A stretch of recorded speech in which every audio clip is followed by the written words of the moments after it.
un esquema del corazón, las 4 cámaras, aurículas, ventrículos, los tabiques correspondientes entre auricular, aurículo ventricular, las válvulas, etc. ¿No es cierto? Bien, lo que hay que mostrar a mente es, en todo caso, recordar que el músculo cardíaco es un músculo especializado, donde tenemos actividad contráctil, que nos va a dar todos los aspectos mecánicos de recibir y expulsar la sangre, y por otro lado los aspectos que tienen que ver con el sistema de conducción, un sistema eléctrico que genera impulsos cardíacos, impulsos eléctricos que se van a transmitir desde el nodo sinoauricular al nodo auriculoventricular y a partir de allí a las cámaras ventriculares a través del haz físico y las ramas correspondientes, derecha e izquierda. ¿Okay?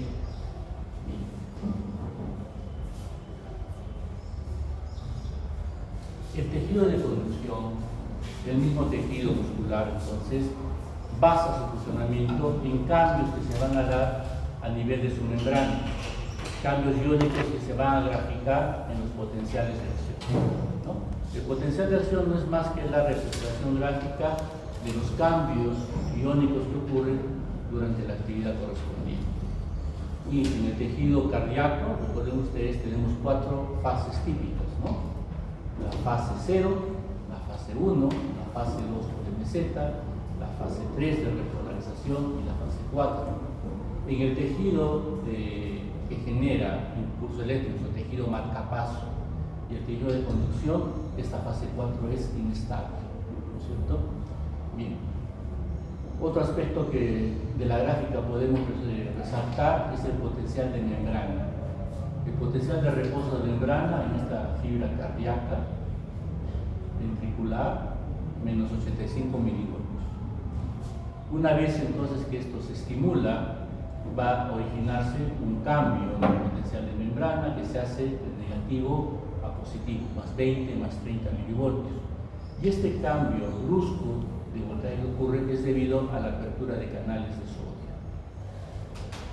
Los canales de sodio se encuentran entonces listos para abrirse a menos 85 milivoltios, llega el estímulo, se abren y permiten el ingreso de una cantidad brutal de sodio. Pero ojo, este ingreso es por tiempo muy limitado. El canal rápidamente se inactiva, pero ha permitido llegar a cifras positivas. Este cierre rápido de los canales, más la salida de algunos canales de potasio, origina esta breve fase 1 de repolarización. Y luego entramos a una fase de meseta más o menos prolongada, que depende de la activación de canales de calcio. El calcio entonces ingresa al interior celular. Luego de una fase de meseta viene ya una repolarización neta que constituye la fase 3, y acá significa que se han abierto canales de potasio. El potasio, que es vasoconcentrado en el interior, comienza a salir y de esa manera el voltaje regresa a la negatividad. Y llegamos nuevamente al potencial de reposo de membrana. Pero en este nivel, inicialmente lo que tenemos, si bien el voltaje regresó a lo de reposo, la composición, si quieren ustedes, de los iones es totalmente diferente. Y a partir de allí van a funcionar diferentes mecanismos para restituir el equilibrio iónico. Funcionará un intercambiador sodio-calcio, funcionarán bombas de calcio y funcionará sobre todo la teplasa sodio-potasio.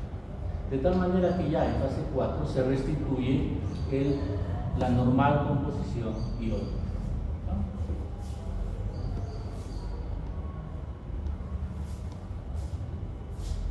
En esta gráfica podemos diferenciar lo que ocurre a nivel miocárdico ventricular de lo que ocurre en el potencial de membrana del tejido de conducción.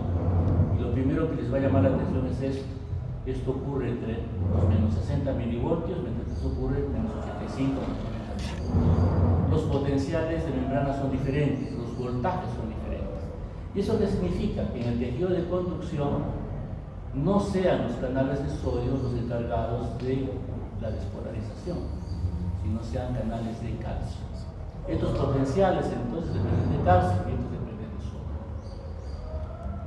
Y la fase 4, que acá era isoeléctrica estable, acá es inestable, porque el tejido marcapaso progresivamente comienza a despolarizarse hasta despertar un potencial de acción, que se va a transmitir al resto del corazón y esto se asociará a qué cosa? A la actividad contráctil.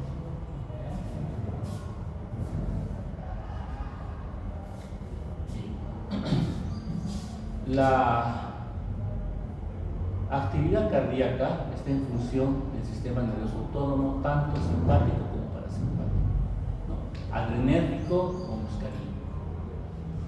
Entonces, el sistema simpático, a través de variaciones del ANP cíclico, es decir, en aumento del ANP cíclico, va a conducir a una mayor frecuencia cardíaca, porque hay una mayor actividad del nodo sinusal, va a haber una mayor facilidad para la conducción auriculoventricular, y por otro lado también habrá una mayor actividad contráctil, por efecto dinotrópico positivo, ¿no? El ANP cíclico, por ejemplo, aumenta la fosforilación de canales de calcio, lo que mejora el ingreso de calcio. Va a mejorar también la actividad de los canales de sodio, lo que facilita el ingreso de sodio, la despolarización. La fase 0 va a ser más fácil de lograrse, el potencial de reposo y el tejido de conducción va a ser más fácilmente excitable, y eso conduce nuevamente al aumento de frecuencia cardíaca. En cambio, el parasimpático, a través de las tricolinas, es todo lo contrario, disminuye la actividad de la C-ciclasa, disminuye el ANP cíclico, lo cual conduce a todo lo contrario que hacía la adrenalina. Y por otro lado, la actividad muscarínica en estos canales emisores de calcio facilita una mayor salida de calcio, a una mayor negatividad, que conduce a una menor frecuencia, tanto por disminución de actividad del nodo sinoauricular como por disminución de la conducción auriculoventricular.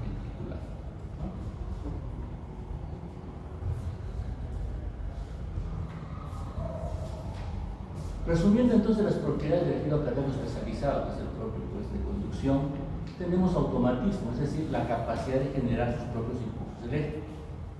Normalmente lo hace el nodo sinusal, ¿cierto? Debido a su mayor frecuencia de disparo. Si falla el sinusal, tomará su lugar el auriculoventricular. Y si falla el auriculoventricular, tomará a su cargo la frecuencia cardíaca, el ACX, ¿no? Bueno, excitabilidad significa que ese tejido puede ser estimulado. Y va a haber diferentes estímulos, no solamente la aplicación de corriente eléctrica, como podría ser a través de un desfibrilador, ¿no? Una cardioversión, como la cuenta, sino también puede verse alterada por cuestiones hidroelectrolíticas, hipopotasemia, hiperpotasemia, hipocalemia, etc. Va a tener también un papel respecto a la estabilidad. La conductividad, los tres impulsos se pueden transmitir con mayor o menor facilidad. Finalmente, refractariedad, que es una propiedad por la cual va a haber momentos en el tejido cardíaco donde los estímulos que puedan aplicarse no despiertan una actividad correspondiente.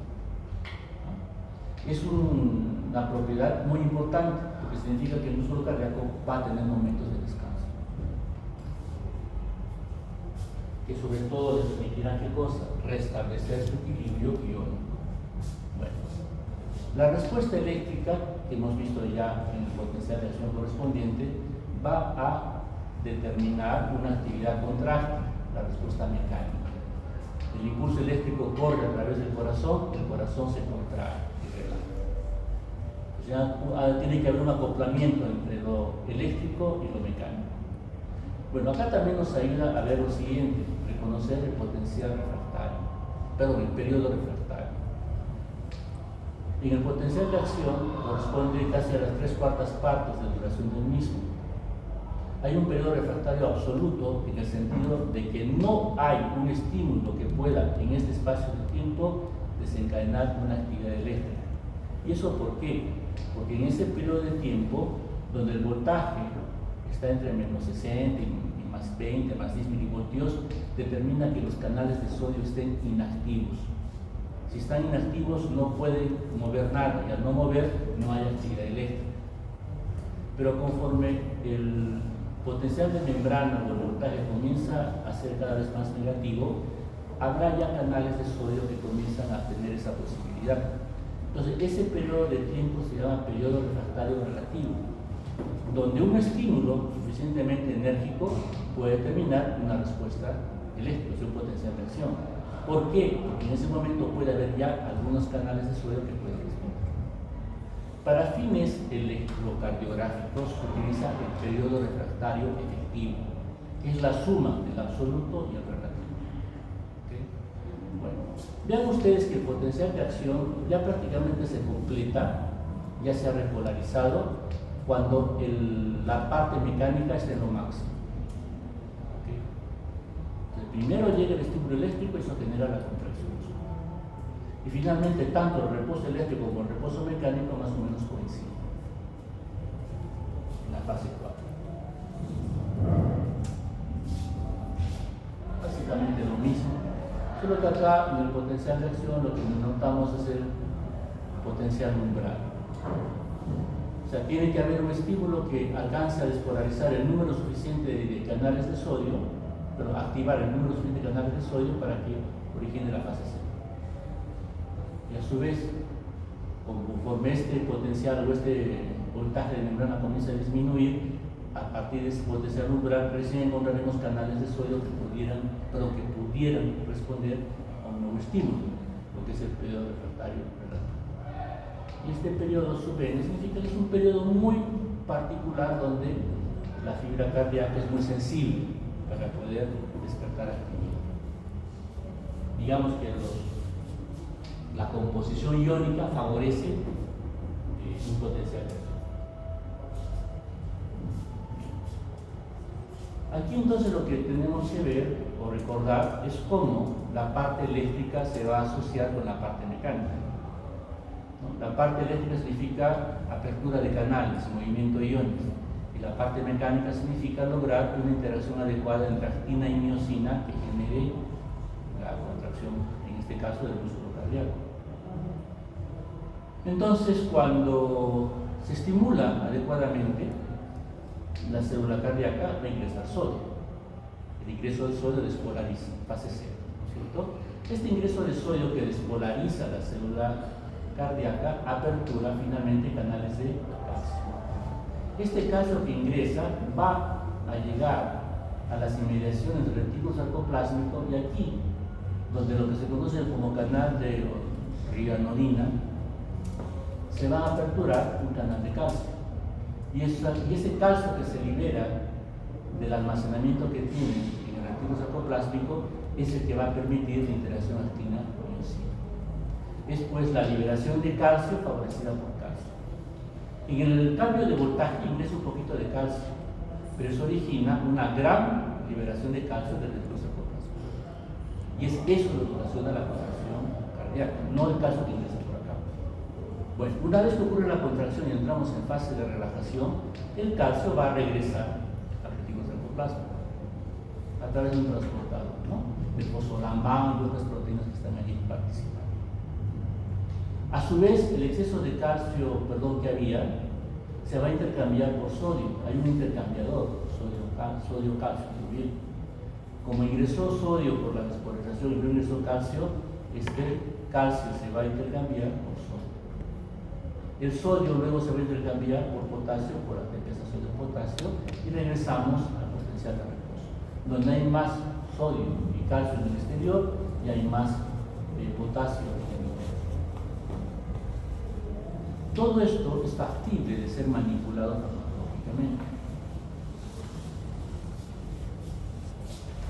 Y esto es motivo de las discusiones que vamos a tener posteriormente. Con esto bien comprendido, por favor tienen que repasarlo bien, porque este capítulo lo hace muy bien el doctor Paz, es muy entendido en la materia. Ya podemos hablar un poquito de las arritmias. Y las arritmias son trastornos de la frecuencia o del ritmo cardíaco. Esas son las arritmias. Hay una disfunción en la formación del impulso cardíaco, ¿no? O hay un problema en la conducción del mismo.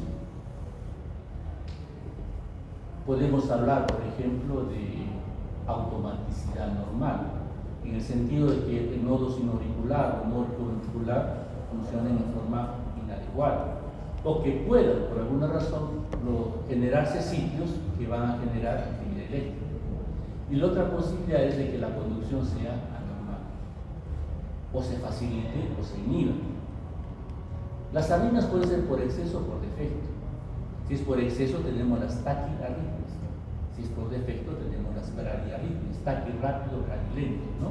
60 latidos por minuto, 25 Sobre las arritmias van a generar problemas porque el bajo gasto cardíaco genera endotrofosa 5. Y las taquiarritmias también van a generar alteraciones del gasto cardíaco porque van a determinar un llenado ventricular insuficiente y eso disminuye el gasto cardíaco.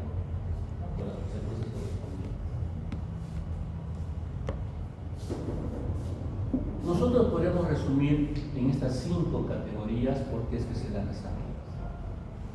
Y una vez reconocidas, uno podría de alguna manera también determinar cuál va a ser el abordaje farmacológico también. Puede haber una ritmicidad anormal del marcapaso. Puede haber un cambio del marcapaso, del nodo sinusal a otro lugar, nodo auriculoventricular, a las de His. Puede haber generación espontánea de actividad eléctrica normal, o sea, generar focos ectópicos. Puede haber vías anormales de transmisión del impulso. Hay vías, por ejemplo, se establecen líneas de conducción anormales entre auriculo y ventrículo. Y eso va a generar circuitos de entrada muy importantes. O puede haber bloqueo en la distribución del impulso, o sea, los famosos bloqueos auriculoventriculares, ¿no? Cualquier arritmia podríamos resumirla en estos 5 casos. Como les digo, una vez reconocidos, podría ser modulado farmacológicamente. Todos los cambios del potencial de acción son reflejo de variaciones en el pasaje a través de la membrana de los diferentes iones, sodio, potasio, calcio. ¿Okay? Y todos los canales a estas alturas ya se conocen. Han sido ya ubicados en el genoma y se conocen cuáles son sus productos genéticos, las proteínas que los conforman. Y también esto nos permite reconocer que hay ciertas patologías denominadas canalopatías, donde si fallan estos canales van a resultar alteraciones de funcionamiento cardíaco. Y de ellas las más significativas son las llamadas las causas genéticas del cutelar, ¿no? Donde en la fase 3, que depende del potasio, cuando fallan estos canales, esta fase tiende a alargarse. Y en el electrocardiograma eso se refleja en un cutelar. Esa es una posibilidad de taquicardias ventriculares muy importantes. ¿Okay? Entonces, el estudio del electrocardiograma es de la mayor importancia cuando uno no solamente define funcionamiento cardíaco, sino sobre todo cuando aborda lo que es una arritmia.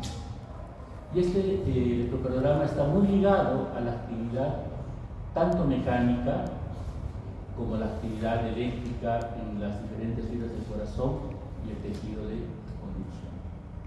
¿Okay? Acá, simplemente para recordar que el potencial de acción de membrana de reposo está alrededor de los 60 milivoltios, no de los 90 milivoltios. Depende básicamente de calcio, a través de canales transitorios. La fase, esta no es la fase 0, esta es la fase 2 en realidad, que depende de calcio. Y la repolarización sí es de potasio, fase 3. Pues hay diferentes iones que conforman estos potenciales debido a que estos voltajes, los canales de sodio, están inactivos. ¿Okay? La respuesta mecánica, los potenciales refractarios hemos mencionado, y aquí el electrocardiograma. Como estamos hablando de función ventricular, es una fibra ventricular, no auricular, sino ventricular, pues empezamos con el QRS, que significa la despolarización ventricular. En el electrocardiograma, el complejo QRS es la despolarización ventricular. ¿Y qué es la despolarización ventricular? La fase 0.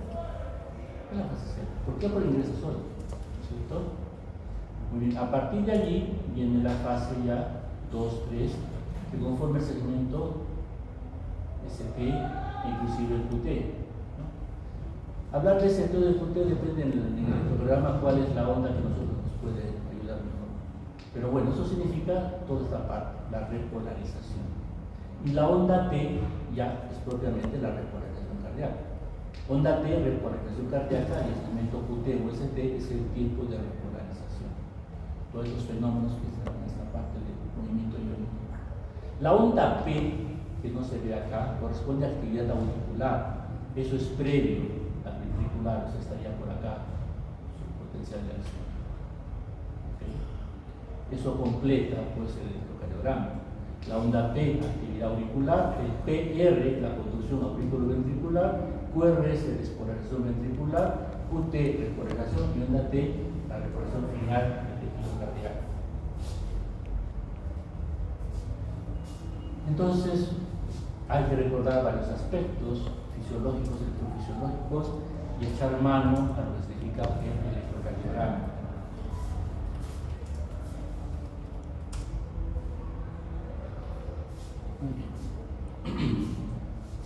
Un fenómeno que explica muchas arritmias es el fenómeno de reentrada. Normalmente, el impulso eléctrico que se genera en el tejido marcapaso y luego conducido por el tejido de conducción, cuando hay bifurcación de las fibras cardíacas, también el impulso se va a dividir, ¿no? Y así sucesivamente. Entonces, digamos que aquí en la gráfica, en esta bifurcación y las posteriores, las ondas que se transmiten comenzarán pues a ir por uno y otro lado. Y cuando estas se encuentren a este nivel, una cancela a la otra y no pasa nada, ¿no? Pero cuando hay fenómenos de reentrada, se supone que en una de las ramas hay un bloqueo temporal, por el cual cuando acá se divide la señal, por acá no pasa. Por acá pasa sin problema, cuando llega acá vuelve a dividirse, para acá, para allá. Cuando llega acá se divide, sigue de frente y acá va a regresar. Pero en ese momento se supone que este bloqueo ya no existe, entonces este impulso puede reingresar y dar la vuelta. Un circuito reverberante que se va a volver, entre comillas, eterno. Y eso determina entonces impulsos que se van a transmitir a todo el corazón en general. Este es uno de los fenómenos más comunes e importantes de reconocer para explicar arritmias, fenómenos de reentrada. Otro mecanismo también que puede generar actividad anormal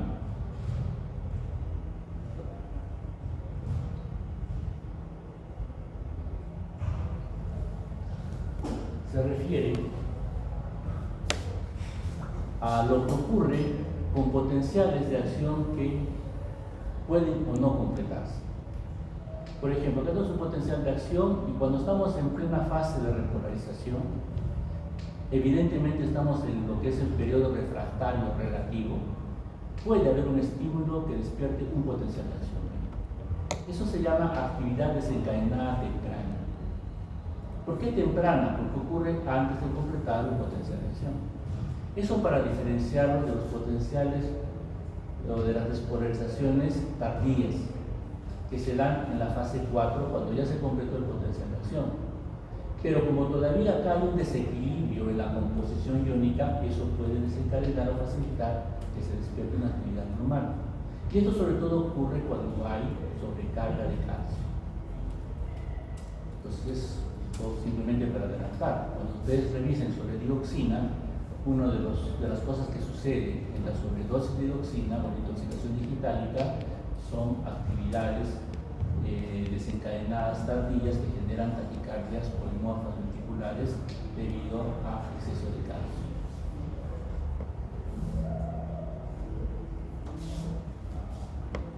Los agentes antiarrítmicos, entonces ya hablando un poquito del manejo de una arritmia, sobre todo cuando hablamos de taquiarritmias, o sea, arritmias con frecuencia aumentada, puede bien ser controlada por 4 mecanismos básicos. Bueno, en negrito está, en rojo lo que sería el comportamiento propio del potencial de acción y en negro lo que es pues, la manera en que lo modifica el fármaco. Bueno, podemos hacer que la fase 4 sea más lenta. Al ser más lenta, demoraremos, por lo tanto, más en llegar al potencial umbral y despertar un siguiente potencial de acción. Y esto significa que la frecuencia cardíaca será enlentecida. Acá típicamente actuarán fármacos que pueden hacerlo en la fase 4, por ejemplo. Ya veremos después cuáles son esos. Otra posibilidad es aumentar el umbral para despertar el estímulo, el potencial. Si el umbral lo hago más elevado, también demoraré más en llegar. Y por lo tanto también se retrasará el siguiente latido, y con eso puedo disminuir la frecuencia. Otra posibilidad es que el potencial de membrana de reposo, menos 85, menos 90 milivoltios, lo haga todavía más bajo, de tal manera que tenga que recorrer más en llegar al potencial umbral, y eso significa más tiempo.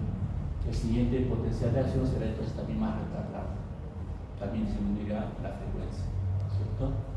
Y también lo que se podría hacer es no intervenir en la fase 4, como prácticamente estamos teniendo acá, sino intervenir en la duración total del potencial de acción. Entonces, al durar más el potencial de acción, el siguiente a generarse tendrá que ser una frecuencia menor que lo que está haciendo, ¿cierto? Diferentes formas entonces con las cuales nosotros podemos disminuir una frecuencia cardíaca. Y eso es lo que va a lograrse con los diferentes antiarrítmicos, que los vamos a clasificar con una clasificación que ya tiene varios años, muy relacionada con el mecanismo de acción, pero que a pesar de la reticencia de muchos sigue siendo vigente. Si ustedes leen algunos manuales o algún texto de cardiología, la clasificación de Bauer ya se encuentra poco práctica en el manejo, pero académicamente nos sirve mucho, repito, porque tiene mucho que ver con el mecanismo de acción. Diferencia 4 clases. La clase 1 son bloqueadores de canales de sodio. Sabemos en el potencial de acción la importancia que tiene el sodio. Los otros son los beta bloqueadores. Y en control del sistema simpático de la actividad cardíaca sabemos cómo actuar. Tenemos bloqueadores de canales de potasio, que también en el potencial de acción sabemos que la fase 3 de la recuperación van a ser muy importantes. Y tenemos los de calcio. Y esto hay que relacionarlo sobre todo con el tejido de conducción, donde su potencial de acción depende no del sodio, sino depende del calcio. ¿Okay? Luego tenemos una miscelánea donde se menciona especialmente adenosina, dioxina, y algunos autores también agregan a la atropina. Nosotros nos quedamos en adenosina, dioxina. Bien, los antiarrítmicos de clase 1 en general entonces van a bloquear canales de sodio, pero estos agentes a su vez podemos subclasificarlos en 3 categorías: A, B y C. Bueno, los de clase 1 entonces bloquean canales de sodio regulados por voltaje, de la misma manera como lo hacen los anestésicos locales. Ingresan por la membrana externa, perdón, por la parte externa, ingresan al interior de la célula y por adentro bloquean el canal de sodio. ¿Okay? Van a prolongar el periodo refractario efectivo, lo que va a ayudar a suprimir entradas, convirtiendo un bloqueo unidireccional en bidireccional.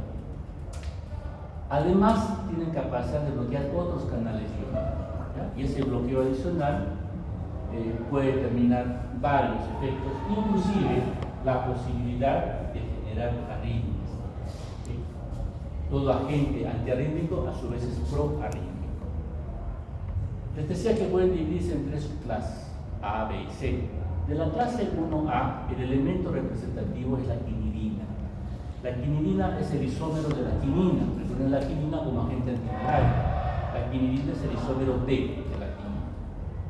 Por eso es que algunas cositas va a hacerlo recordar, especialmente cuando hablamos de efectos indeseables, a los propios de la quinina, lo que es el sinconismo. Bueno, la quinidina bloquea canales de sodio activos o inactivos. Acá es importante recordar que el canal de sodio pasa por 3 estados: un estado de reposo, un estado activo y un estado inactivo. El estado de reposo es aquel en el cual el canal se encuentra listo a que cuando llegue el estímulo correspondiente se abra, y al abrirse se vuelve activo, es decir, hay movimiento iónico. Pero casi inmediatamente hay una compuerta por adentro que lo cierra, y por lo tanto lo inactiva. Entonces, algunos de estos antiarrítmicos tienen preferencia por el cerrado, por el activo y por el inactivo. Recuerden que tienen que bloquearlo por adentro, ¿no? Tienen que ingresar y por adentro bloquea el canal. Entonces, evidentemente, si está activo o ha estado abierto, o inactivo, puede ser facilitado su ingreso. ¿Ya? Entonces la quinidina entonces hace eso. Va a actuar sobre canales activos e inactivos. Esto enlentece la fase 0, prolonga el potencial de acción, lo va a hacer de mayor duración, y eso va a tener efectos importantes en el periodo refractario efectivo, pero también puede afectar otros canales, como los de potasio. Puede afectar la pendiente de la fase 4. A su vez puede tener efectos inclusive hasta antagónicos del nervio vago. Los efectos pueden ser variables, no son solamente unos. Bueno, desde el punto de vista farmacocéntrico se absorbe bien. Esto hay que recordarle, tiene un amplio metabolismo hepático por el citocromo P450. Esto que significa en la práctica interacciones medicamentosas, ya sea que se dé con inhibidores, ya sea que se dé con estimulantes. Indicaciones: arritmias supraventriculares y ventriculares. Acá les a sus compañeros del otro grupo. Desde el punto de vista clínico, digamos, para el cardiólogo le importa mucho diferenciar si es una arritmia de origen auricular o ventricular, o sea, supraventricular o ventricular, para determinar el fármaco a utilizar. Contraindicaciones puede producir bloqueo cardíaco, puede complicar cuando hay bloqueo cardíaco o hay insuficiencia cardíaca descompensada. Efectos adversos, arritmias. El primero de todas las arritmias. Repito, todo agente arrítmico puede ser proarrítmico. Y otros que dependen ya del sincronismo y otros ya más específicos como la trombocitosis. La trombocitosis. Este dibujito es elíptico, es muy instructivo, muy ilustrativo. En blanco es el potencial de acción normal, por así decirlo, y acá en amarillo cómo se modifica, por eso es de clase 1A. Se enlentece la fase 0 porque se bloquean canales de sodio. Esto distorsiona y prolonga el potencial de acción, lo hace mayor. Y por ende también crece el periodo refractario efectivo y por lo tanto disminuye la posibilidad de estimular el resto de fibras cardíacas. Por lo tanto, efecto antiarrítmico para taquicardias. Bien, los de clase 1B, representados por la lidocaína, bloquean canales de sodio inactivados. Esto es muy importante, que sea en estado inactivado. Significa que ha estado abierto en algún momento. Y la activación, que significa despolarización en algún momento, significa que ha habido isquemia, porque hay isquemia. Por lo tanto, la lidocaína fue el antiarrítmico más utilizado cuando había un infarto cardíaco. Entre otras cosas, alarga el periodo efectivo, no disminuye la velocidad de conducción AB, se asocia entonces rápidamente con disminución del potencial de acción, disminución del potencial de acción. Entonces, cuando ustedes observan su gráfica, observan lo siguiente: en amarillo el potencial de acción determinado por el medicamento es menor que el normal. El hecho de que sea menor desde el punto de vista eléctrico significa que el periodo refractario prácticamente lo sobrepasa. El periodo refractario efectivo es mucho mayor y en proporción a la duración del potencial de acción es casi igual. Por lo tanto, los estímulos acá no van a pasar. Y de ahí el potente o efectivo efecto antiarrítmico. Los de clase 1C, más bien, vean ustedes, no actúan sin preferencia de canales refractarios. Hay reducción de la densidad miocárdica y su indicación son taquiarritmias ventriculares. A diferencia de clase 1A, que son básicamente supraventriculares, los de clase 1B eran paraventriculares por el infarto. Y más bien acá, la contraindicación es tanto el infarto como el cardíaco. Si nosotros vemos lo que ocasiona en el potencial de acción, digamos ustedes, prácticamente no lo varía. La duración es básicamente la misma. Sí, se lentece la fase 0, ¿correcto? Pero la duración es la misma. Entonces, ustedes quieren diferenciar entre los de clase 1A, B y C, que es la duración del potencial de acción. Los de clase 1A, la duración es mayor. Los de clase 1B, la duración es menor. Los de clase 1C son iguales. Pero ¿qué tienen en común? Que el periodo refractario efectivo aumenta. Y por lo tanto se vuelve menos estimulado. Y con eso podemos controlar la arritmia. Los fármacos de clase 2, o sea, la clase 2 son los beta bloqueadores. Fármacos para ustedes muy conocidos porque más de una oportunidad tenemos que hablar de ellos. Son los que en la actualidad se sabe que reducen la mortalidad post-infarto. Por lo tanto, propranolol y otros los que se indican de esa manera. Entre los más utilizados, fuera de los clásicos, tenemos dos: metoprolol y esmolol. El esmolol es de acción corta, uso endovenoso, muy estimado en los cuidados coronarios. El metoprolol, digamos, para ser utilizado de forma un poquito menos complicada, se basa sobre todo en que es más selectivo de receptores beta 1 que de beta 2, por lo tanto las complicaciones a nivel pulmonar son menores. El espasmo bronquial es un poquito alejado.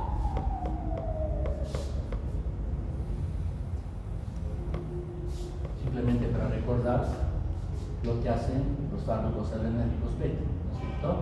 Estimulan a la dinciclasa, Este aumento del ANP cíclico determina que por un lado se modulen canales de calcio que facilitan el ingreso del mismo, y por otro lado va a reflejarse también en un aumento en la actividad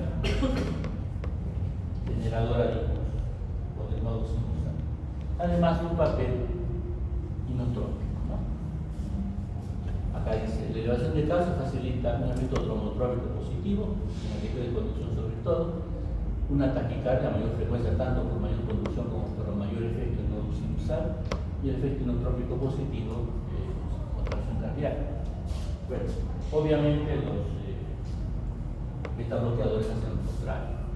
Por lo tanto, tienen efecto cronotrópico negativo, tienen efecto dromotrópico negativo, lo cual significa efecto antiarrítmico, además del inotrópico negativo, además tiene un papel como antianginoso y también para controlar la isquemia que pueda darse. Ustedes dirán, ¿cómo así? Bueno, el tejido muscular cardíaco en reposo necesita menos oxígeno, ¿cierto? Por lo tanto, la isquemia no se vuelve un papel agravante, más bien facilita su resolución. Bueno, esta parte son interacciones, lo van a comprender mejor cuando hablemos de los otros agentes antiarrítmicos. Los beta bloqueadores y sus utilidades en el campo cardíaco, digamos, todos tienen efecto antiisquémico, hemos dicho por qué. Algunos estabilizan la membrana, como el propranolol. Eso significa actuar en la fase 0, es decir, canales de sodio, ¿cierto? Otros actúan en canales de potasio, como el sotalol, y pueden prolongar el potencial de acción. Y otros actúan, acá hay un error, no es fase 0, es la fase 4. La fase 4 es la despolarización espontánea. Esta fase 4 se encuentra aumentada, digamos, cuando hay activación adrenérgica. Tiene mucho que ver el cíclico acá. Pero si nosotros lo bloqueamos, esta frecuencia, la velocidad perdón, se hace menor. Por lo tanto, el tiempo para alcanzar un siguiente umbral es más largo. Como vimos en una diapositiva anterior, de esa manera también limitamos y determinamos el efecto antiarrítmico.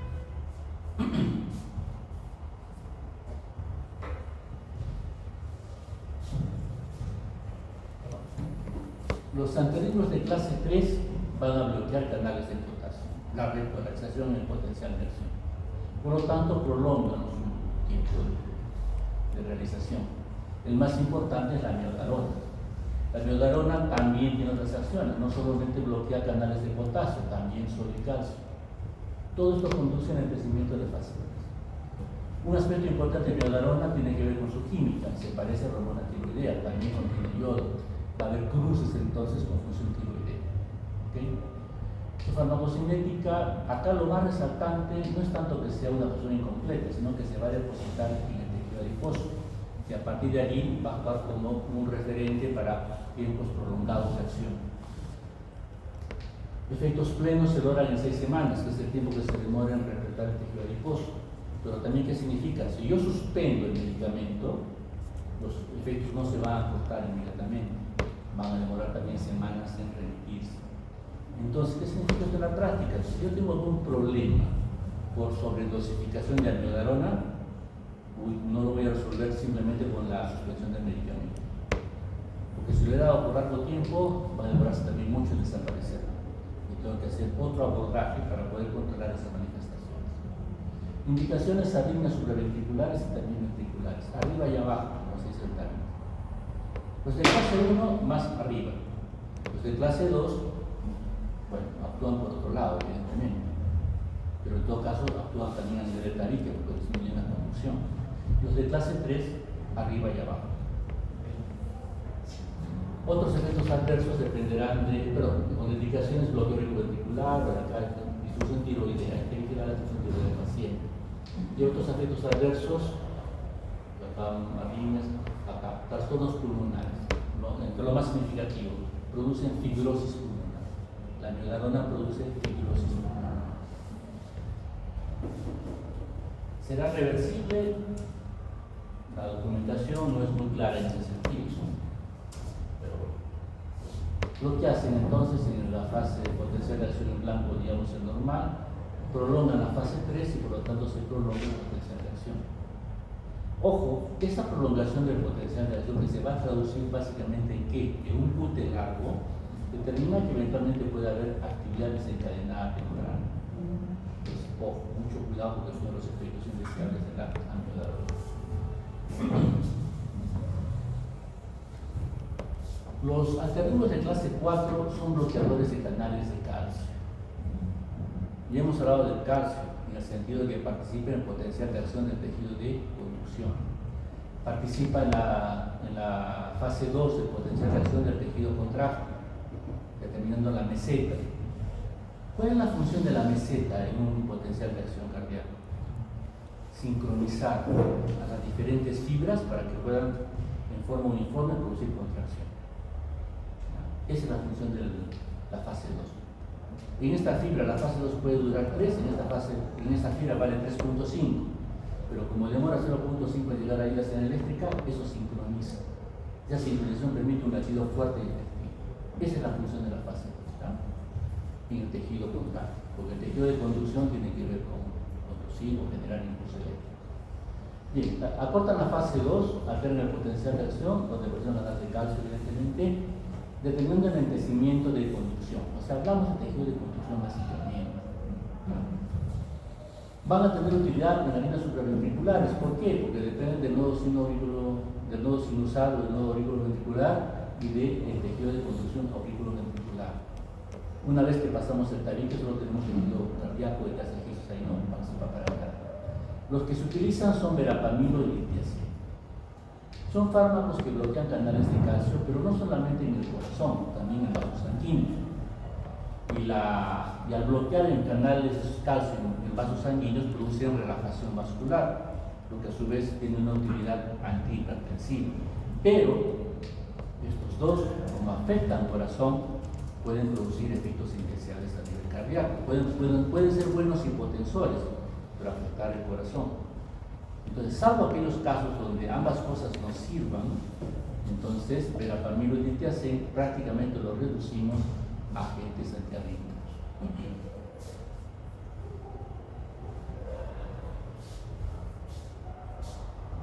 Lo que hacen, pero no hablamos de fase 0 porque no es sodio.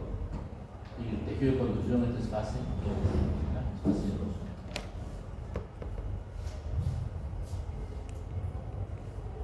Bien, dejando de lado entonces 4 categorías clásicas, hablemos de los dos misceláneos. Una es la adenosina, es una base púrica, ¿no es cierto? Es un azúcar. Bueno, la adenosina a su vez también funciona como agente neurotransmisor, modulador, como mediador inflamatorio.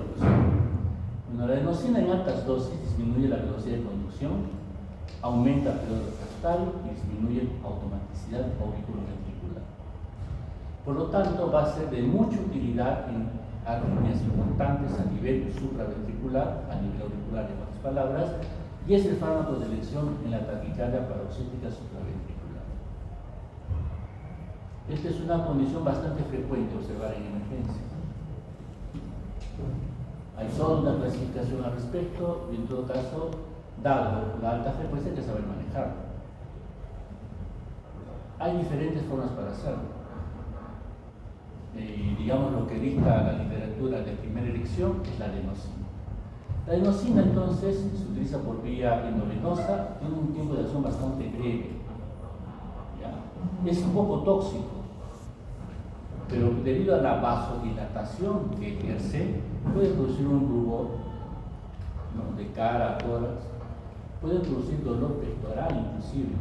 Ustedes dirán, ¿cómo así? Porque la disminución, digamos, por la vasodilatación del riesgo coronario inclusive, puede generar isquemia y producir dolor tipo abdominoso, ¿no? Y puede producir inclusive hipotensión por disminución importante de la resistencia vascular periférica. Pero el breve tiempo de acción hace que esto, si se presenta, no tenga la mayor importancia en un paciente que por lo demás está siendo vigilado adecuadamente. La adenosina actúa sobre receptores propios ligados a proteínas G que van a inactivar al específico. Esta disminución del NT-circo tiene dos acciones importantes: inhibe canales de calcio y apertura canales de potasio. Al aperturar el canal de potasio, este sale, y al salir es más negativo el interior. Al inhibir canales de calcio, el ion no ingresa, por lo tanto el interior celular se vuelve negativo y eso lo vuelve poco excitable. Y de esta manera se cortan por los impulsos que pueda generar el nodo sinoauricular o que pueda transmitirse a través del tejido de conducción auriculoventricular. Finalmente, una breve mención a lo que hace la dioxina. Dioxina ustedes la estudiarán de forma más completa cuando se hable de insuficiencia cardíaca, dado que la dioxina lo que hace es aumentar la cantidad de calcio y ese calcio aumentado genera un efecto positivo, es decir, mayor fuerza de contracción, que va a corregir el bajo rendimiento que existe en la fase cardíaca. Pero no es el único efecto. La dioxina también tiene efectos vagales, es decir, activación colinérgica, y eso sabemos que disminuye la frecuencia cardíaca. Entonces la dioxina tiene también un papel como antiarrítmico en taquicardias supraventriculares, a través de un efecto vagal que disminuye la cantidad o la frecuencia de disparo del nodo sinoauricular. Y por otro lado también disminuye la frecuencia, la velocidad de conducción auriculoventricular, ambos por aumento del periodo refractario, y de esa manera va a tener un efecto cronotrópico y dromotrópico, por lo cual va a tener implicaciones importantes en taquiarritmias. Pero es un efecto que se basa fundamentalmente en una facilitación de la vía colinérgica o vagal, sin descartar que pueda haber un papel inhibitorio de la vía simpática a nivel central. O sea, a pesar de todos los años que pueden haber transcurrido, todavía hay cierta falta de precisión con respecto a los efectos por los cuales la dioxina o los digitalicos en general van a tener un papel antiarrítmico por acción del sistema nervioso autónomo. Bien, con lo que hemos mencionado entonces, simplemente recordemos que hay 4 clases principales de antiarrítmicos: bloqueadores de canales de sodio, bloqueadores de receptores beta-adrenérgicos, bloqueadores de canales de potasio y bloqueadores de canales de calcio, ¿no? Ahora, con su característica, si quieren ustedes, particular. Pero esto nos va a llevar a nosotros a más o menos tener un derrotero que nos ayude a enfrentar en una forma más o menos lógica lo que son las diferentes arritmias. Y para eso lo primero que tenemos que diferenciar son las taquicardias ventriculares, de aquí para abajo, de las supraventriculares. La figurita está en líquido, pero resume muy bien lo que se hace desde el punto de vista clínico. A través de la clínica, el electrocardiograma, yo tengo que definir si es una arritmia ventricular o supraventricular.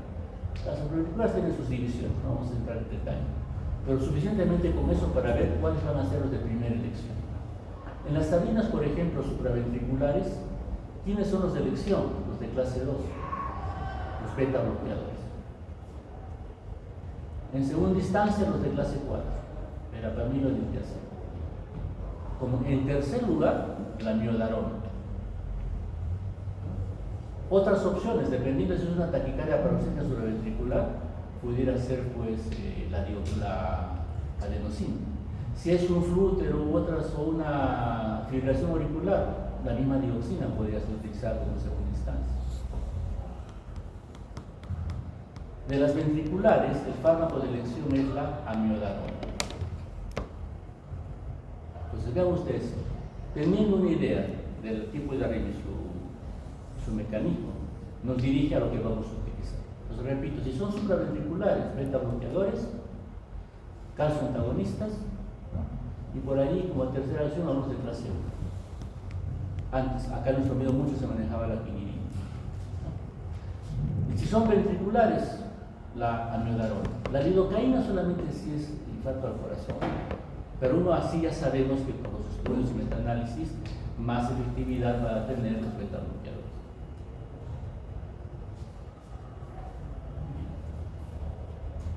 Entonces siempre el abordaje